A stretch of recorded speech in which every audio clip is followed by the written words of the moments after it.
Hi guys, thank you for stopping by to share with Julie today. I hope you're having a fantabulous day today, guys.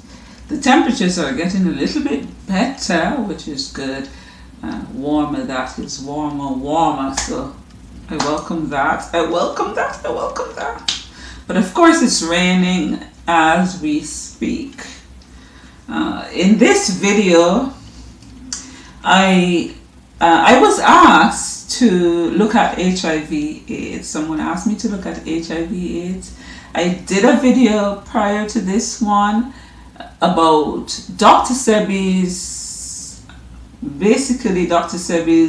view in terms of HIV. He talks about how he goes about healing HIV/AIDS or any other disease for that matter. And there are many things to really delve into when it comes to HIV and AIDS. But what I am going to do in this video is to list some things that I think one should consider, or some things one may want to consider if they are dealing with this. And I'm going to list it in about 7 points. I'm going to list them in about 7 points, and I will likely have other follow-up videos on this particular topic. In this video, I wanted to list about 7 things I think one should take into consideration if they're dealing with HIV and AIDS. And the first thing I will say in general is that whatever health condition you're dealing with, and in this case specifically HIV or AIDS, one has to take control of their health. Try and understand what it is that you are dealing with, not just what your doctors tell you, but be willing to go beyond what you are told. Look at the stories about people who have been healed using what they call alternative or natural remedies. You have to explore. You can't just live in a box and hand your health over to somebody else. You have to take responsibility for your health. That's the first thing I would say. So let me go into the points. The first thing is that stop eating. That's what I would say. Stop eating. And I can look at this at different layers. Stop eating. If you are able to not eat and just go to the herbs, that would be great. If you aren't able to do that, if you feel that you are too weak, then you go to your most alkalizing fruits and you can have green juices. I know people normally say go to the greens. I don't normally gravitate towards going to the greens because at the end of the day too, that eating a lot of green vegetables, remember there's a lot of fiber there. Our body doesn't break down cellulose. We want the job on our digestive system to be as easy as possible, and that's why I go to fruits, because fruits are easier. Fruits in general, most of them, especially the eye water content fruits, are easier on the digestive system. So your green juices, your lots of green juices, that grapes, especially if you can get seeded grapes. Seeded grapes are a game changer. The darker the variety, the better. Game changer. Your berries, all types of berries, your melons. You can have your mangoes, you can have your key limes.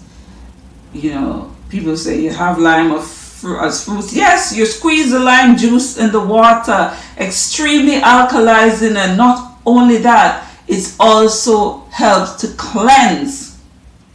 So that is, that is some of the fruits. Your fruits, you focus on your fruits, you focus on your green juices, but preferably if you can fast, do it. And fasting may seem daunting at first. So fasting may seem daunting, especially for people who never go for not even a couple hours without eating. But that is because you have never done it before. And I'm not saying, okay, I'm not saying just go to fast, don't consume anything, because I know that will freak a lot of people out. What you will be introducing in the diet is a lot of iron tonics. So that's the second thing. So stop eating first, especially stop eating the crap that you're eating. No acid forming food should pass your lip. No acid forming foods. Everything that you consume must be an alkalizer.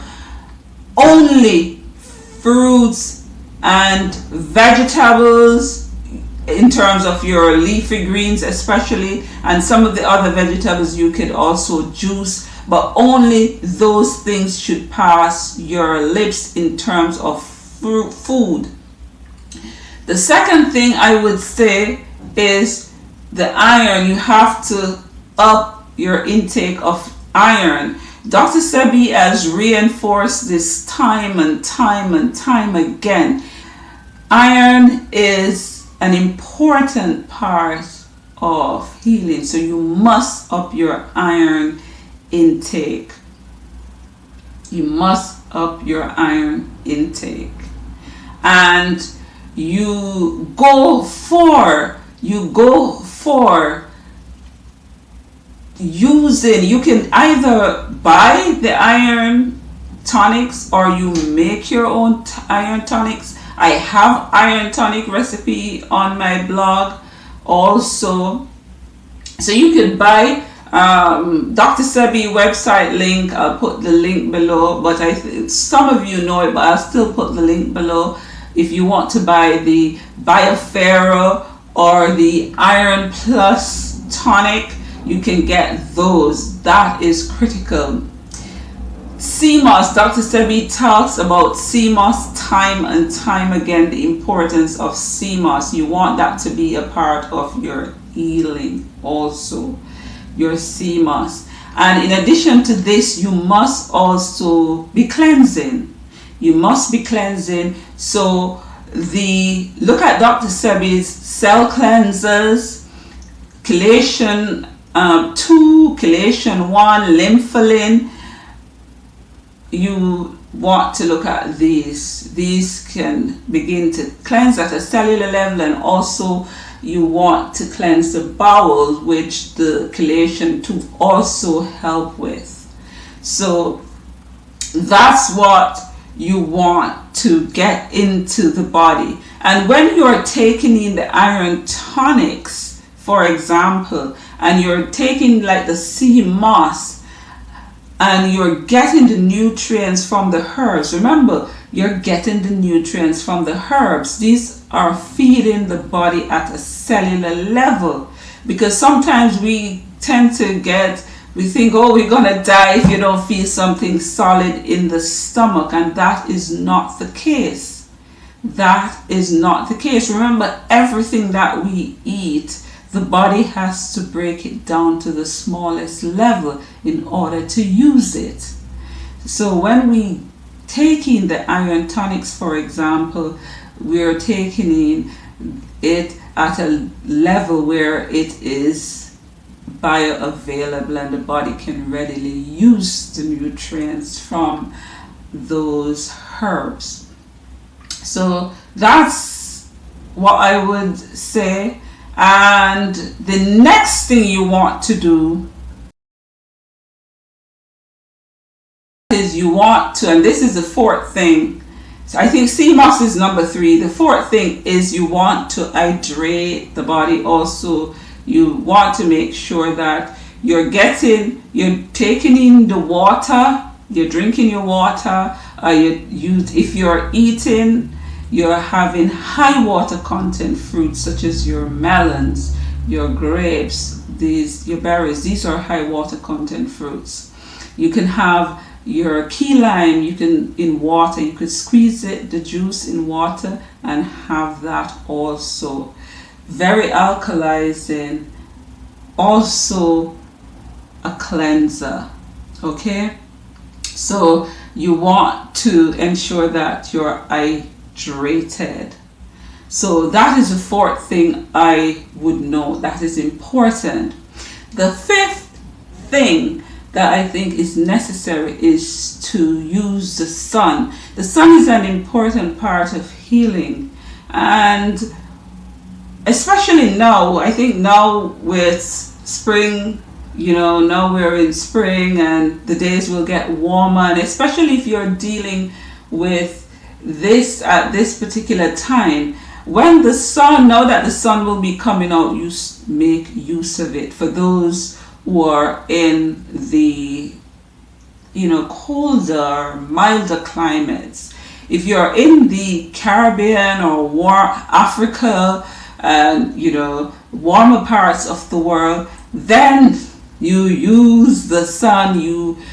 If you can have, put on, for guys, you just put on a shirt, you lie down in the sun. If you can you lie on the grass or the dirt, the beach, and you lie on your back, you lie on your belly for at least 15 minutes. If you can go longer, great. Some people don't like to be in the sun too long, and it also depends on your skin tone, and some people also tend to burn a lot easier than others.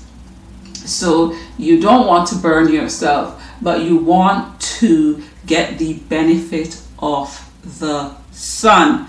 The sun is a healer. It can help to heal the body. So that is also important. And the next thing that you want to also do is you want to practice deep breathing. Deep breathing exercises every single day, as many times as you can. You deep breathe. And especially if you can go to places like where it's unpolluted, if you could drive out even for a few minutes to somewhere where the air is a little bit fresher, then you do that and you practice your deep breathing exercises every single day. The 7th thing I would say is to ground yourself. Some of us, we're always in shoes. We do not walk barefooted. We don't connect with the earth. And we need to do that. We need to connect with the earth. Go out. Walk barefooted. I'm not sending you to go and get pricked on the feet or anything. But, well, that is even, that can happen. But you can even walk on the grass barefooted. You can walk on the grass barefooted. Walk along the beach, run the sand through your toes. We don't do things like that anymore, and we need to begin to connect with the earth. Other things we need to do, for example, that can help is the meditation. We need to meditate. Meditation can help to relax the body. It can help to relax the mind. It can help us to focus, to channel our energy, to channel ourselves to positive thoughts.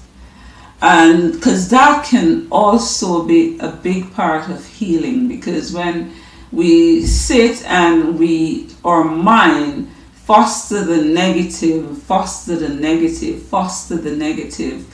it can have an adverse effect on the person. So you want peace of mind, and meditation is one way to help you get there. Some people like to yoga also. Do your yoga, journal. Those are some things that you can do along, as a part of your healing process.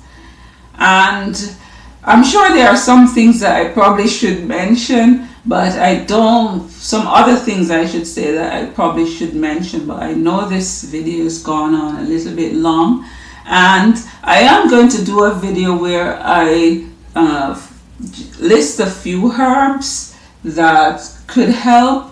So I'll do that in another video, but I just wanted to point out a few things that could help if someone is dealing with HIV/AIDS. So I hope you guys found this useful. Subscribe to my channel, like and share my videos. Don't forget, be the change you'd like to see in this world. Have a fantabulous day today. Ta-ta.